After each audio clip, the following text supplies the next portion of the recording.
The Parmenides is a philosophical dialogue written by Plato that explores the nature of reality and the theory of forms. The dialogue is set in the context of a visit to Athens by the philosopher Parmenides, who is accompanied by his student Zeno. Parmenides is an older and more experienced philosopher than Socrates, the main character in the dialogue, and he presents a series of arguments against the theory of forms that Socrates has been espousing. The dialogue begins with Socrates expressing his admiration for Parmenides and his eagerness to learn from him. Parmenides then begins to present his arguments against the theory of forms, which holds that there are eternal, unchanging, and perfect forms or ideas that are the basis of all reality. Parmenides argues that if there are such forms, they must be either one or many. If they are one, then they cannot be the source of the many different things in the world. If they are many, then they are not eternal and unchanging, as they would have to be in order to be the basis of reality.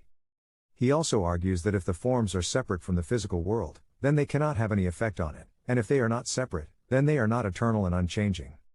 Socrates responds to Parmenides' arguments by pointing out that the forms are not meant to be the source of the many different things in the world, but rather the source of their intelligibility. He also points out that the forms are not meant to be separate from the physical world, but rather the source of its intelligibility.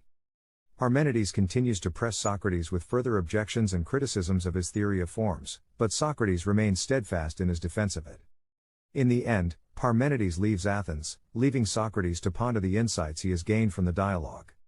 The Parmenides is considered one of the most difficult and dense dialogues of Plato. Its main goal is to examine the theory of forms, the theory that there are eternal, unchanging, and perfect forms or ideas that are the basis of all reality, and test its limits and consistency.